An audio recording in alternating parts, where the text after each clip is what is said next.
diversity of life.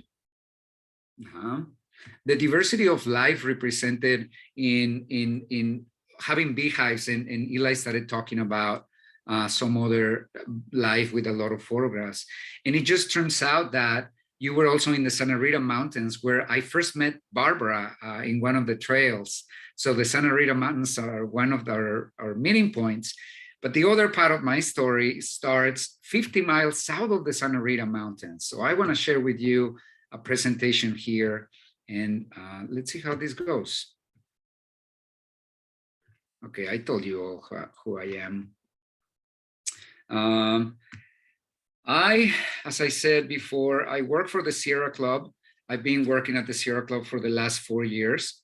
I am a conservation scientist from Mexico. I am a biologist, and I have a master's in science in studies of the desert. And I first came to Arizona in 2004, hired by the university to study pygmy owls in the desert. But my real expertise and my passion has been cats and has been jaguars. And the jaguars are the reason why I came to the States, where I found other opportunities of work. And really a lot of my research and my academic career followed the path of jaguars coming to Arizona in the same region. And that's where one of the intersections with Eli's study areas, how the Santa Rita Mountains is one of the best known places where jaguars occupy some territories today in Arizona. So that diversity of life is beyond the invertebrates, but also of big fauna that really puts a big medal of honor to the region where we live. And I'm sharing here a photograph of part of the studies that I did with jaguars. This is me in my beekeeping suit and trying to look into those boxes. This is the equivalent to that. I have a jaguar in my hands. It is anesthetized, and I have put a radio collar that is going to be released into the mountains, and we're going to follow the movements of this cat. So for many years, I did this type of research on both sides of the international border, and I was able to accumulate some knowledge to publish some papers. One of which is the one below, the jaguar and the PhD. I'm not going to tell you too much about that paper, but unfortunately, I have to tell you that the jaguar did not get the PhD. But you have to read the whole paper to know the story. So part of my passion, and actually how I come to gardens, is through my passion for big megafauna, for studying big cats in the Sky Island region where we live. Like I said, both sides of the border. I was one of those passionate students in school, in college, reading all the papers, knowing all the names of the authors, going to the conferences, et cetera, buying the books. And so I had a very science academic oriented career. My parents are doctors in Mexico, so my career in science started since I was born, and that was a big background in which I grew up. But when I came to the borderlands, I came to understand that I needed to have other knowledge that is not acquired in school, and that is the knowledge of the region, the knowledge of the local people, the knowledge of those who live in the places where the bees are wild and where the jaguars roam. And that led me to start understanding that the conservation career was not as only academic as I thought. This is a photograph precisely 50 miles south of the Santa Rita Mountains, where we saw the photograph of Eli with the dog. This is a place in a different watershed than the Santa Cruz River, where a lot of those jaguars are living and setting territories. So in those places, I was able to set remote cameras to photograph wildlife, similar to the photographs of the bears and the coatis and raccoons. I did the same thing, photographing a lot of different species from this region. A mountain lion, you can see here. You can see here on the top left, hognose skunk. There's an ocelot on the right. There's a jaguar in the center, and some coatis and a gray fox in the middle. What's interesting also in this photograph is that all of these images were taken in one location, and you can see that by the two rocks in the bottom. So this one location had a great diversity of life, and you can see it at night, during the day, in groups, et cetera, but it's the same location with the rocks. So in that same place, you see the two rocks, and I photographed many other things, but this photograph got my attention. And this was about the time when I actually had the pleasure to work at the Desert Museum with some of the bee experts that Eli was talking about. I was a conservation scientist there for 3 years. And in that, while I was there, one of the things that I try to connect between my work with jaguars and the next phase, which would be pollinators, is that I saw this photograph representing how habitat plays such an important role in the life of so many animals that sometimes we focus a lot in one species and we don't see everything else around. So in this photograph, not only you can see the food of jaguars, which was the focus of my research, but there's also migrating monarch butterflies. And migrating monarch butterflies in a corridor that is little studied in this region was a discovery and a very important step to take in the research connecting what we know in our region. So as most of you know, or you might know, the monarch butterfly, at least in North America, migrates from southern Canada to central Mexico. And it creates this seasonal migration that goes more or less like this.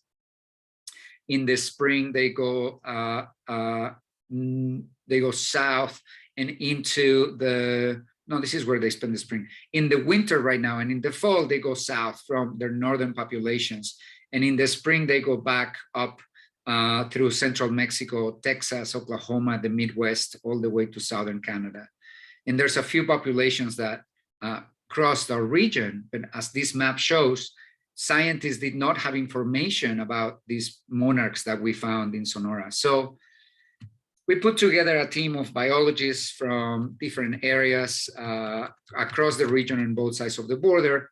And the point is that with some training of those biologists across the region, we were able to accumulate a lot of knowledge about what practices are happening for a species that is of concern on both sides of the border, that has similar conservation threats, and that where we don't see similar efforts being addressed. So we did some training. We created a much better map of the corridor of monarch butterflies.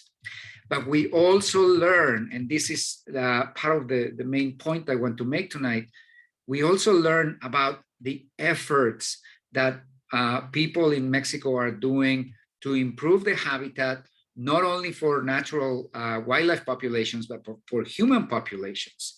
And it was very encouraging and very a big highlight of our projects to see the work that it's basically the gardening in great scale in these private areas where a lot of landowners have different activities. And very interesting to see that they understand the value of conservation and opportunities that it creates. So I like to highlight some of the people that have done some great work in that area. And they were highlighted in organizations here in Tucson and in Arizona. The area that I mentioned just south of the border, 30 miles south of the border, just 50 miles from the Santa Ritas, more or less. It's this ranch where the landowner actually stopped his grazing of cattle in an area where ocelots were discovered, and he decided to remove the management of cattle in order to allow natural populations to live there. And that type of step is very inspirational, not only for his neighbors and his families and the communities down there, but also it's inspirational in a way that we can think different ways of doing what we are trying to achieve.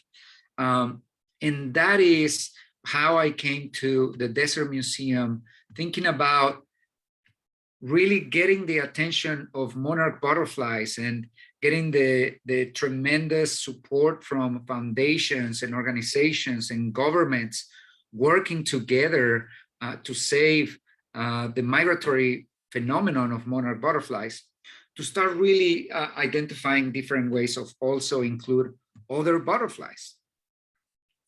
And here, the thing is that many times we know the diversity of other species in our gardens. We know which butterfly is which. We know which hummingbird is which. We can see the color of the male. We can see the color of the female. We know which one is threatened and which one is safe. We know which one is of conservation concern. So we know a lot of difference in biodiversity. And this is something that I saw at the Desert Museum. But when it comes to people enjoying opportunities of gardens or research or education or recreation in natural areas, we pretend to not see color. And we pretend to think that everybody has the same opportunities. And that is something that the Sierra Club is working to change, is that we understand that there's different dynamics where the attention that we give to one species can represent the attention that we give to people who also have been naturally migrating, who also have threats, and who are usually not in the spotlight. And this is a journey that the Sierra Club has been involved for a few years now.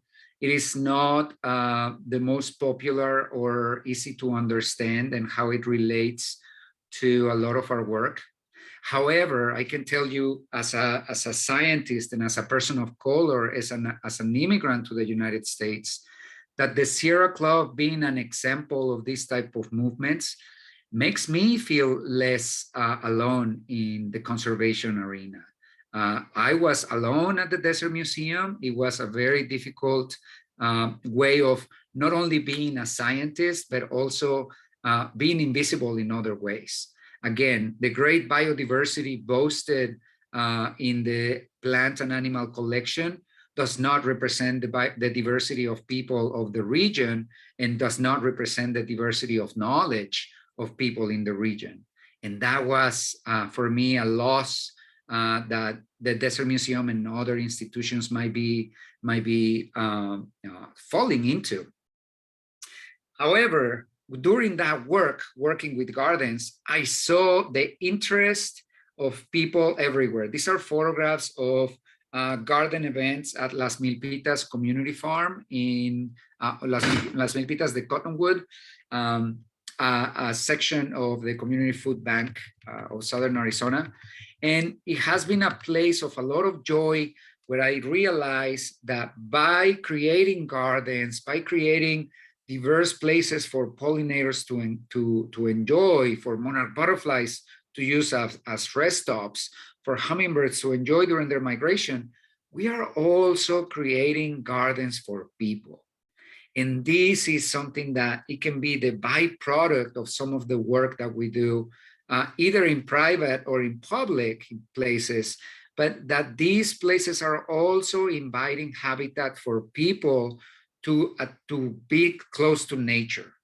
We don't have to go to national parks. We don't have to have the membership. We don't have to pay the fee at the Desert Museum if we have some spaces that are shared and that people can congregate around for their enjoyment. Again, those are some of the values that Sierra Club is trying to engage in. And in part of the work that I do as outings, we are trying to change some of the activities to increase the options of activities that we do. And we would like to start engaging with local groups like the Tucson Organic Gardeners in a way that we can learn and share with other people the knowledge. Like I said, this is why Eli was such a fascinating presentation, because I wish other populations, I wish places, other organizations had the opportunity to listen to this knowledge and be able to apply it themselves right here, not 50 miles from here, not in other countries, right here. All of this relates to addressing climate change. All of this relates to our drought in the region, to our response to producing local foods, to our response to preventing heat island effect, to our response to using resources more responsibly, at least where I am. I'm not going to assume everybody's in Tucson.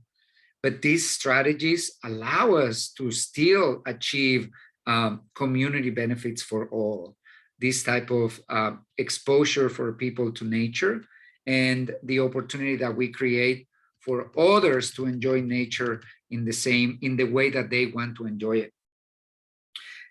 And it's very important that people see themselves reflected, that we become role models, especially in minority populations, that we become role models. So this photograph, this image is not a surprise, but a norm. That is it, that we make it normal to see different people not always represented, enjoying a festival in the middle of the University of Arizona. And not only that, that she has a role model to also become the mayor of the city, or somehow a decision maker, or somehow somewhat a researcher, a scientist, an astronaut, and anything that gives everybody equal opportunity to reach their dreams. I love to talk about dreams because some of mine started by hatching monarch butterflies in my own home. I have learned so much. Butterflies have taught me a lot. Not only about the cycle, not only about what it is to go through such transformation, but the opportunity that they provide to engage so many people in enjoying nature. And with that, I want to thank you all for the small or big pieces of habitat that you create and that you share with nature, and how you inspire other people to join. It is great to talk to you, and I'm very happy. I know we have a lot of time, so I'm happy to engage in any conversation. And please bring back the bees and bring Eli back if he's around. Bravo.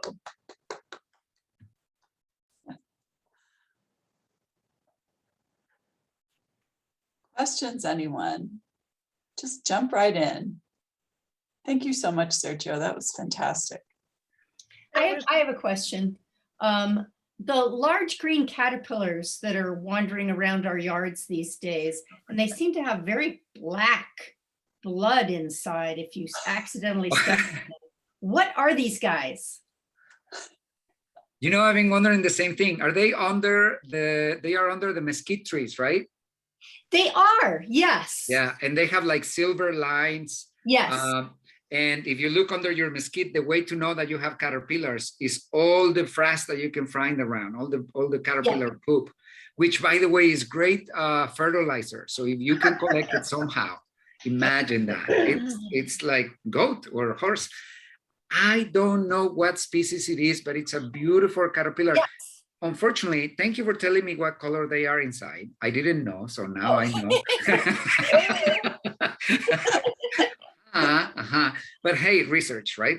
But I also realized, you see how, even though they are pretty big, when they are on the branch, they are invisible. It's very difficult to see them. They camouflage really well in the mesquite branches. Yeah, they're dropping on some of my cement. That's where I find them. Otherwise, I don't think I would have noticed them. Yeah. I wonder if these might go underground, like some of the moths, and maybe that's why they're dropping. But maybe it's the time that they're ready to go pupate anyway.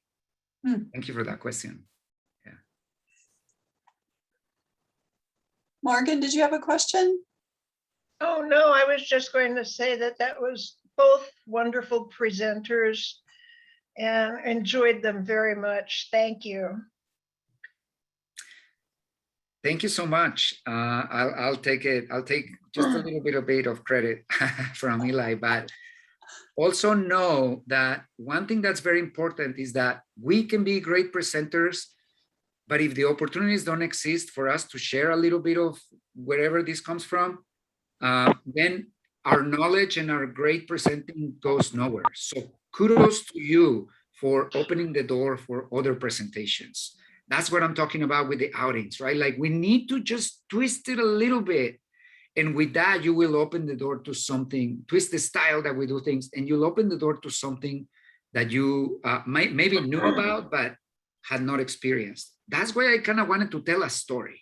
And I did it in 20 minutes. I want to plant a story. I didn't say anything. I didn't say anything. But what I'm trying to do is, one, of course, show the values and the work that Sierra Club is doing. This is what our conversation in the trail was with Barbara. We talked about it, and I don't even know how. And I realized that it is a matter of starting to really think about some of these things in order to just not only include more people, so make the table bigger, but also learn from more people. So also not only you make the table bigger, the meal is larger, right? And I say this because it connects to working to address climate change, which I don't think we need to go if it's the urgency or not. I think it's what we kind of need to work on. What you do in your backyards is part of what we need to be doing. Beekeeping is part of what we need to be doing. And so that's why I brought it up.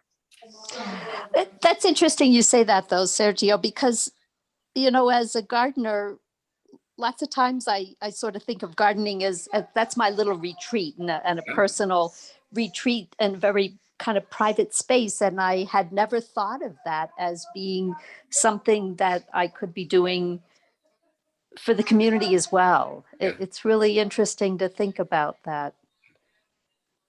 And the funny thing is also, it's not like you didn't know it, you can rationalize it. Just imagine that instead of seeing your garden as you see it at the ground level, imagine that you're a tiger swallowtail. So you are like 30 feet above ground. Imagine how you see the yards from that. Imagine how your yard looks from the top.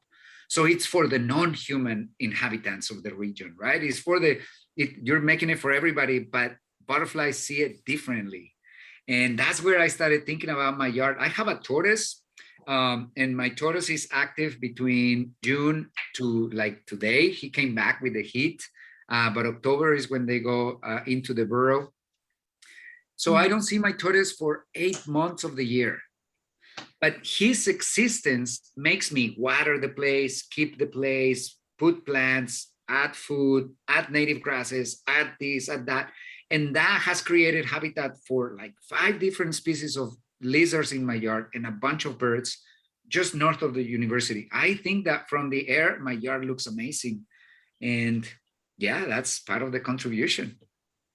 Yeah, well, there's so many times that I'm gardening and I think about my enjoyment of I want this flower here or I want this plant there. And I do think about, you know, what can I do to attract pollinators? But it's interesting to think about expanding that even beyond that. I love it. Melody? Yeah. You want to say something? Can you hear me? Yes. Okay. I'm with a volunteer group that's trying to establish a pollinator garden in one of the city parks, close to where Tog meets, actually. And we have a couple of different challenges. One is there are eucalyptus trees and also pine trees in the park. We're going to try to stay away from the eucalyptus because they are just so allelopathic that it's very, very hard to plant anything near them. I don't know if you know if pine trees are also much of a problem for locating native pollinator plants. No. When I thought about pine trees more in relation to elevation, but since it's here like that, right? Yeah. Like, and then I thought about the type of soil, but you might bring some soil, but not allelopathic causes that I know of. I would say, like, depending on how close the roots are going to be a big deal. And it's an opportunity to orient your garden though. Can you go on the north side of the tree or the south side of the tree? Can it provide shade or can it, because don't forget that habitat is not only the flowers, habitat is the shade, habitat is the perch, habitat is water, habitat is mud. So I get it with the eucalyptus, totally. But the pine tree might be an opportunity even to hang one of the native bee nests. Sure, yeah. And the other is just the question of whether parks and recreation will even allow us to do a pollinator garden. And I don't know whether you have any experience with that. I mean, it would be great if we could get a great pollinator garden that could, at that park, which could inspire other neighborhoods to do the same. Absolutely. That was part of the work that I did at the Desert Museum. I was the only person at the Desert Museum that was not gardening at the Desert Museum. I was gardening out in the city. So I don't know if you know, like the Christina Taylor Green garden we did in collaboration. We did other with Tucson Water in the Sweetwater wetlands. So I did work with both Pima County and the city. I want to think of the name, but please let's stay in touch. Mary Beth, would you mind connecting us? Because I have a name in the city of Tucson. And do you have access to plants already? Well, I that's something I don't know about, whether Parks and Rec will even let us take plants from our own yard and put them in the park if they have any concerns about pathogens, or whether there are rules about, you know, accepted vendors or something like that. I mean, there are all sorts of rules that I just have no idea. But it can be kind of tricky working with Parks and Rec. And I'm just a little bit worried that they'll just say no. I wouldn't worry. I'm usually not this positive, but I think you can do it.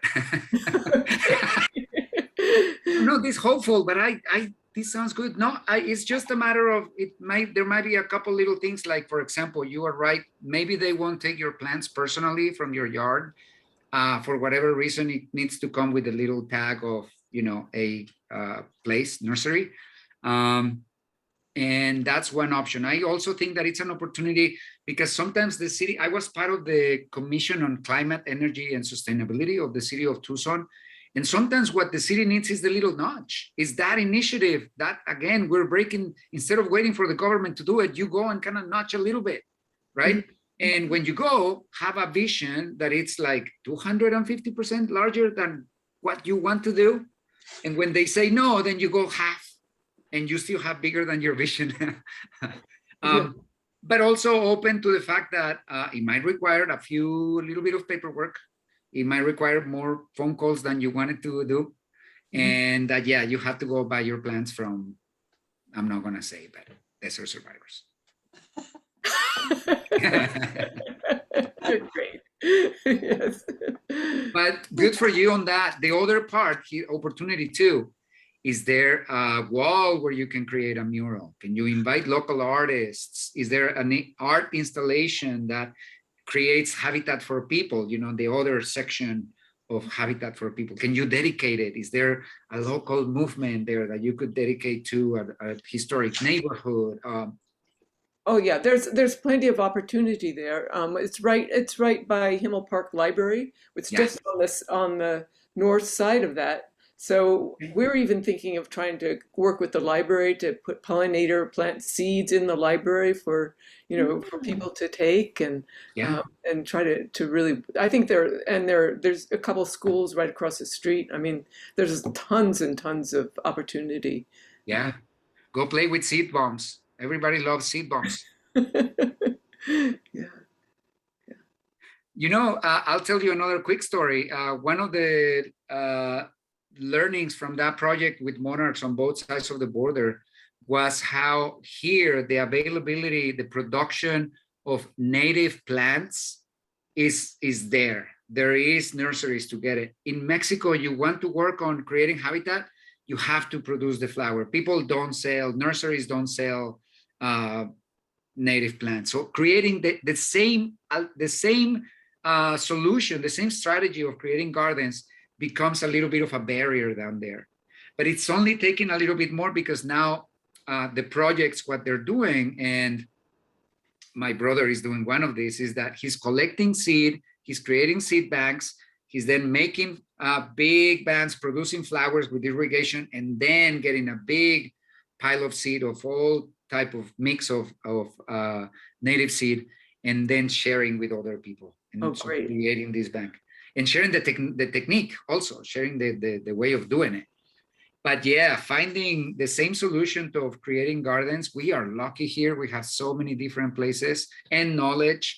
So that is, I want to say that just so you know, as challenging as some things can be, just having this ability, it's a great step. Yeah. Good. Thanks. One of the things I wanted to also say about Barbara's comment of not thinking that your garden was more than only your place for respite. You see it like your place for peace. Well, that's national parks, right? Like the spirit behind national parks was to create places to go to solitude, to enjoy nature, to enjoy it as it is.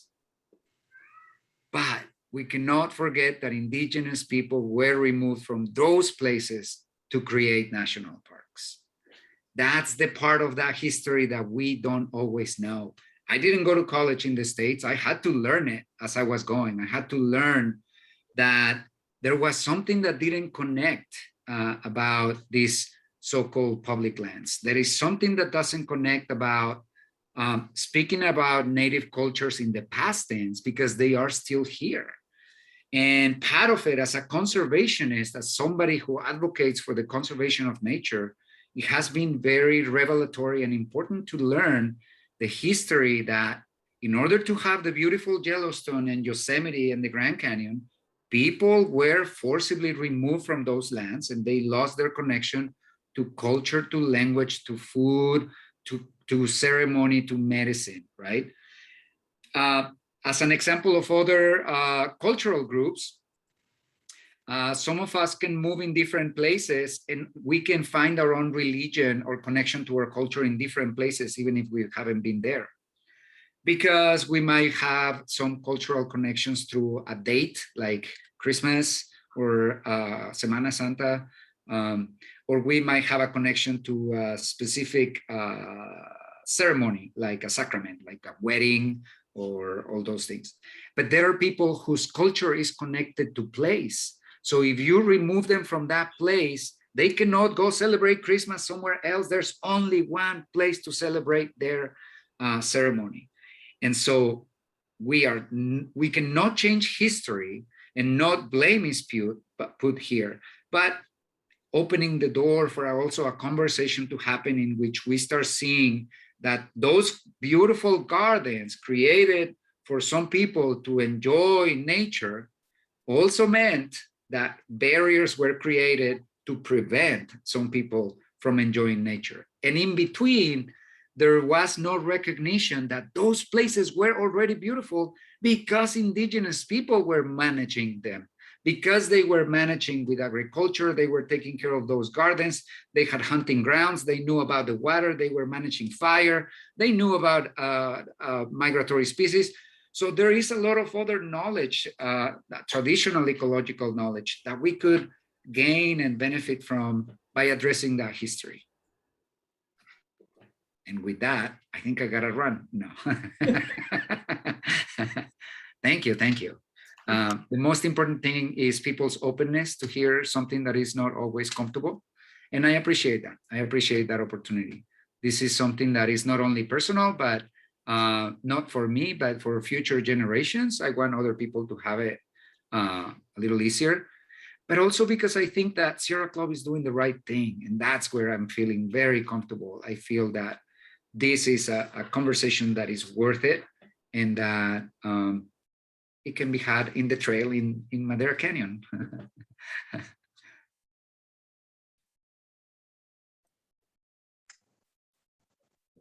Sergio, this is Marty Reimer, and I just wanted to thank you for your wonderful presentation and really providing us with a different perspective. And for some of us, maybe a new perspective of, it's not just about the butterflies that come in and out of our garden and that. So thank you. What a wonderful talk. I appreciate it.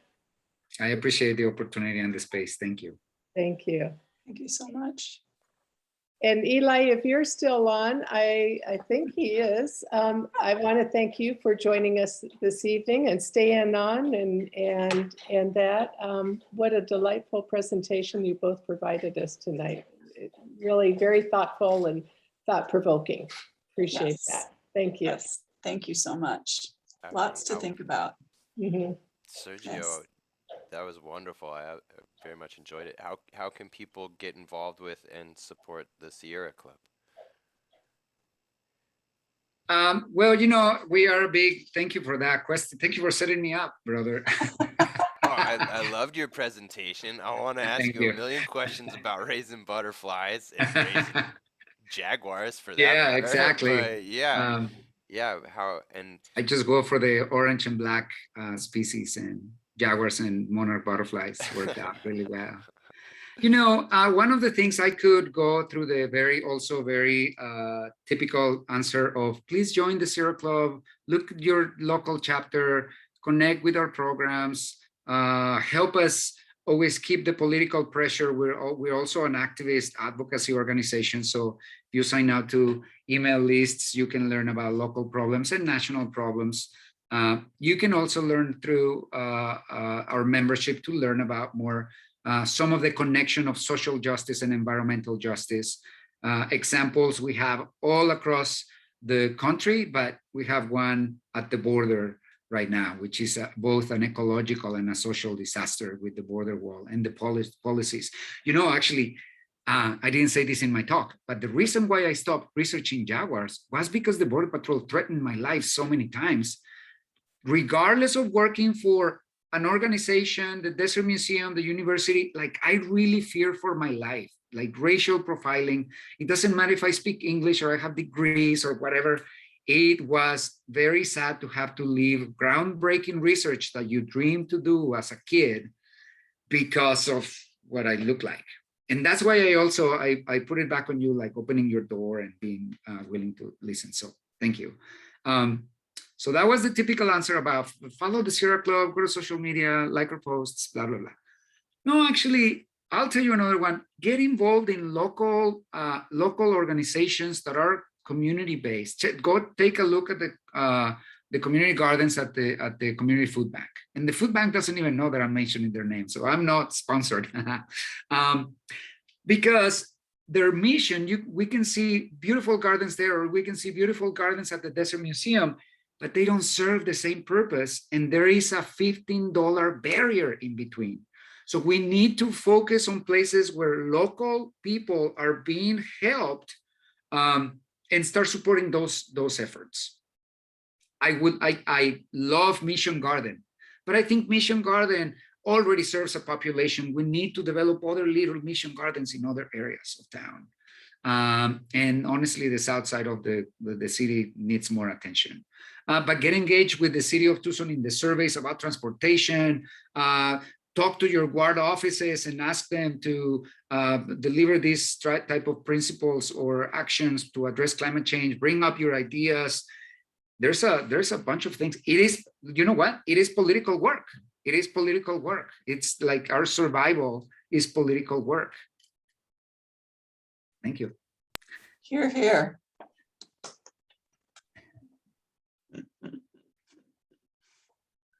Eli and Sergio, would you mind, if you have a chance, putting your emails in the chat for folks? Oh, I think some absolutely. people would love to get in touch with you directly. No problem. And there's a question from Patty about mining issues in the Santa Ritas, which we may not have a lot of time to get into that, but I think that's a really important question too.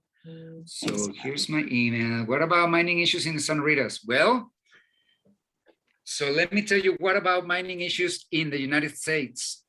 The law that regulates mining is from 1872. That's what about with the mining in the Santa Ritas, that the law that regulates extraction of minerals in our public lands is a law that is older than John Muir, right? 1872. So we can worry about the Santa Ritas, the Patagonias, the Huachucas, and all the mountains in Mexico because they're being mined also to destruction. But you need to know that there's a bigger issue, and it is a law that is so old that was created when your mining was a little bit of dynamite and a little peak. And now mining is so big that destroys mountains and contaminates water and creates sinkholes. And right? So what about mining in the Santa Rita Mountains? Well, they are allowed to do it because we have a very old mining law. The company, the Canadian company that is proposing to do it, is allowed to do it because he's doing it in an in-holding of private land. He's not doing it in public lands. The problem with that mine is that the impacts, the waste of that mine would go towards public lands. That's where the issue is. But the mine is in private lands, and here, speaking of national parks and removing people from their land. Here, private land is more important than pretty much anything else. And it can be owned by a Canadian company. So that's what it is. But there is a difference between issues with the last administration and this administration. We need to know about NEPA, the National Environmental Policy Act. That is a law that regulates all activities happening in federal lands. That's why we have public comment periods, and we send letters, and we go to meetings, and we review environmental impact statements. That law regulates that. So whenever these issues arise and organizations are telling you, please come, please send us comments, please tell us, that's what's going on. Right now, nothing is going on because a federal judge halted the mine based on the impacts to water. Just so you know, and cultural resources. Just so you know, jaguars did not stop the mine. The water almost did not stop the mine. It was the tribes. It was an actual lawsuit by the Tohono O'odham, the Apache, and the Hopi that stopped the Santa Rita mines. It was not environmental issues. It was cultural law, which means that working together, we can benefit each other. We still defended that mountain, right? It doesn't always have to be the endangered species that has to save a place. We don't have to always focus so much on the one issue. In this case, supporting the tribes with donations for the lawyers is a way to defend the mountains too. And you know what? The same issue is happening right now in Oak Flat in Apache stronghold, just outside of Globe, Arizona. So you want to know what to do? Go Google Oak Flat, defend or protect Oak Flat, and put your money there. That's how we defend mountains and the butterflies and the bees that come with them.